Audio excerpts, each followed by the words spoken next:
Hi everyone, it's Janie, and today was a very snowy and cold day in Seattle, so I figured it would be a good time to do December and January reading wrap up because I've kind of read a lot, so I want to go over it. I obviously read like 3 or 4 books in my MLK reading vlog, and I think I've slowed down a little bit since then, but I still read a lot, and I read a few books in December as well. So I'm going to talk about all of those. And the first book I'm going to talk about is 11/22/63 by Stephen King. Okay, so there's been a lot of like online hype about this book.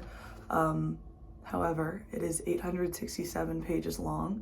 So bear that in mind as I talk about it. It's basically about the main character, I forget his name, but he discovers this form of time travel that sends him to this exact moment in time in like, I want to say 1958, and he basically goes back in time and tries to prevent the assassination of JFK. So that's kind of the main premise of the book. Again, it's 867 pages, so there's a lot of filler and a lot of like description of like the most random things, like even like him going to the bathroom is described. It's like everything in such innate detail, and honestly, it drove me kind of crazy. I didn't like hate reading it. I ended up giving it 3 stars, but I was just like, this could have been shaved like 300 pages. But towards the end, I was like trudging through it. Actually, the end got interesting. It was like the middle bit that was like the hardest to get through. So I don't know if I'd recommend it. If you like Stephen King, you'll probably like this book. And it's not like a horror. It's like a, like not a thriller. It's just a book. I don't know. The next book I read in December, I finished this on Christmas actually, was Project Hail Mary by Andy Weir. I loved The Martian personally, so this was an easy pickup for me. Honestly, I liked Project Hail Mary even more than The Martian. It's about the main guy, which I never remember any characters' names. It was basically like pretty similar in style to The Martian, which if you haven't read it, it's kind of like very science-y, but in like a way that's like easy to digest for the reader. It kind of like makes science interesting. So the first half of the book is on Earth, not the first half, I'd say the first quarter of the book is on Earth trying to investigate this weird phenomenon that's basically like preventing this, like making the sun, our sun, dimmer. And these scientists have to go into space basically to solve this problem. And then our main guy meets an alien, and that's the deepest I'll go into it without spoiling, but it's so interesting. The alien character is amazing, the main character is amazing. You really like grow to love everyone and you want to see the problem solved. I honestly flew through this and I really enjoyed it. I gave it 4 stars if I didn't already say that. More plot heavy than character heavy, and if you don't like reading about sciencey terminology and math equations, you probably won't like this, but also don't let that deter you because it's a really good book. The next book that I read, which was up to the very end of December, was The 5-Star Weekend by Elin Hilderbrand. I've never read Elin Hilderbrand before. This is my first one, and I was not shocked how it was written, but I also wasn't really like excited. In my review, I wrote snooze, which goes to show that I was just not very interested the entire time. This book, when people talk about Elin Hilderbrand, they talk about like kind of like middle-aged mom beach read, and that's exactly what it gave me. And I think that's maybe not what I needed at the time. So bear that in mind when I'm saying this. Like I said, I'm definitely not the target audience for this book. It's about this woman whose husband dies, and she invites 4 other women to her Nantucket house for a 5-star weekend. And their secrets are uncovered, but their secrets are pretty fucking boring, to be honest with you, and I don't really think they had much substance.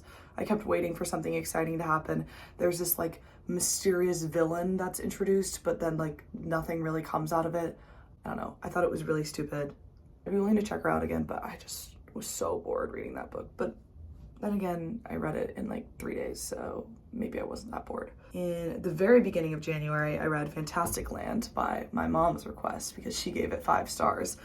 So essentially, a giant hurricane hits this amusement park called Fantasticland, which is basically just Disney World if it was off-brand.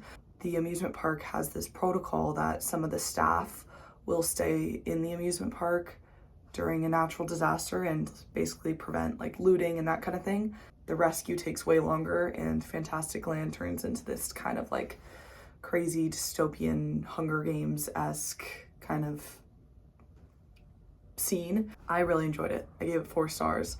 I thought it was an easy read, kept you entertained.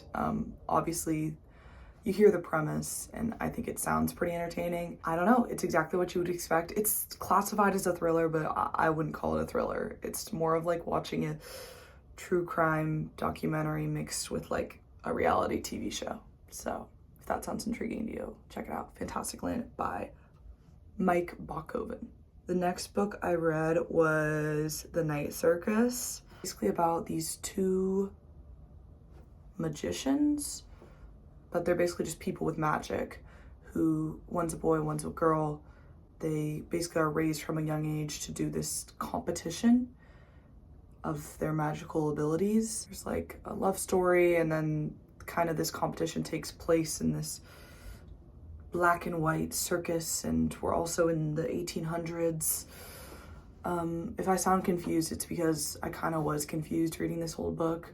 It's lots of like very pretty language and flowery words and pretty descriptions of these magical scenes and the circus and ambiguous plots, but you kind of don't really ever understand what's going on and what the competition is.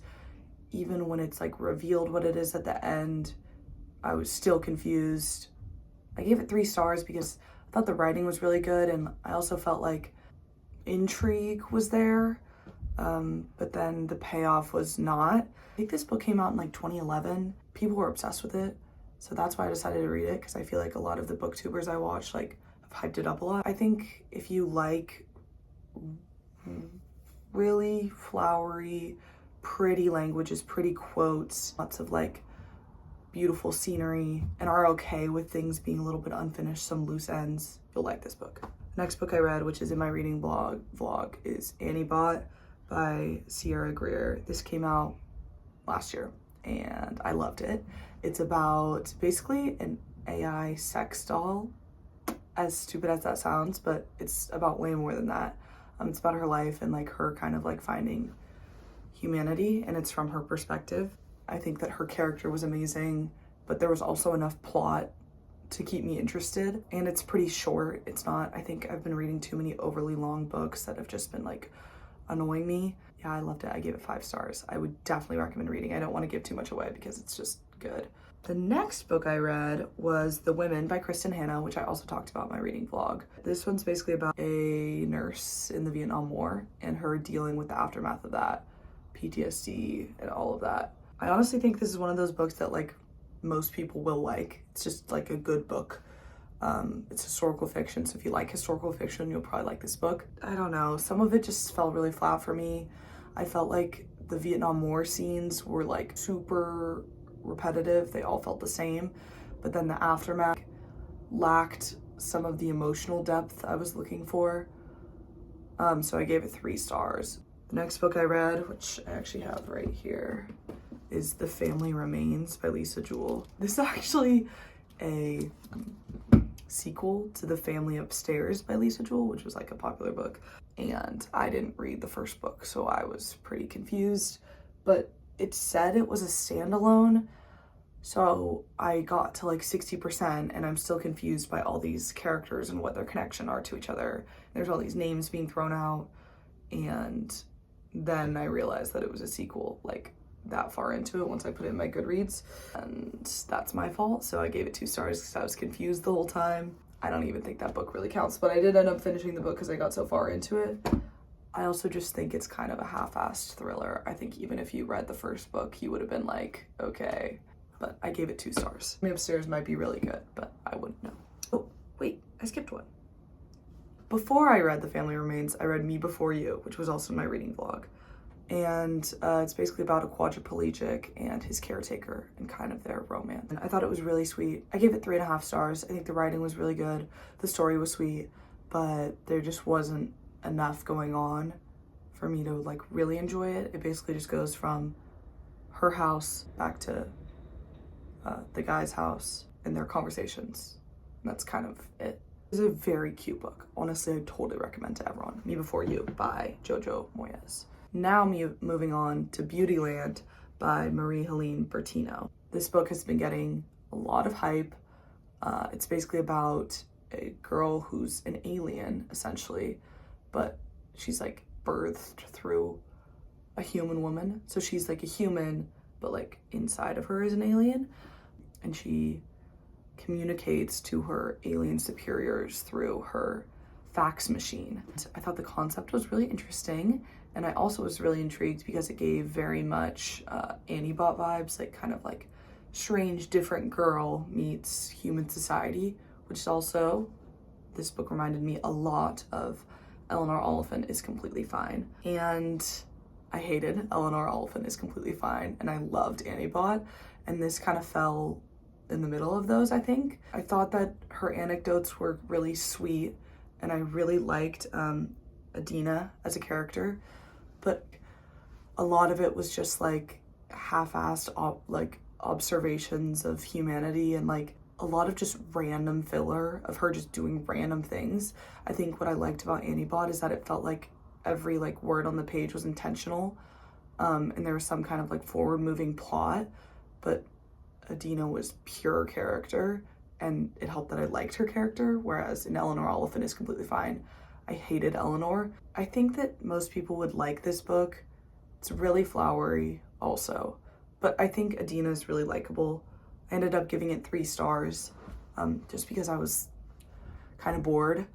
Middle of the road for me. Most recent book was Intermezzo by Sally Rooney, which I was super excited to read. The only Sally Rooney I've read is Normal People, and this is because I heard really mixed things about Conversations with Friends and Beautiful World, Where Are You? I was kind of hesitant to read those, but because this was a new release, I was like, okay, I'm gonna read Intermezzo. And I love Normal People, and I did not like Intermezzo at all. This book is 448 pages long, and that's 448 pages of basically nothing happening. It's pure character study, which is so Sally Rooney, but like this one was really hard to get through. It was like sex scenes and like following the characters around, but it's basically about these 2 brothers. There's like the older, more charismatic brother who's like very normal, and then the younger brother who's like a chess prodigy, and he has braces and he's kind of nerdier. And basically he starts this romance with this much older woman. The brother has this ex-girlfriend that's now disabled that he still, or has cancer, I think, that he still sees. But then he also has this romance with this younger kind of like prostitute. So that's what it's about, but I thought it was so long and so boring. I've read a lot of boring books these past 2 months. So hopefully I can change that. I think maybe winter time, like I need to be reading some more dense plots. I think this month I'm gonna try and read some more thrillers and things like that will keep me really engaged. I gave Intermezzo 2 stars if I didn't even say that. That was all the books that I read in the months of January and December. It was a total of, I think, 10 books. Yeah, I think 10 books, or maybe 11.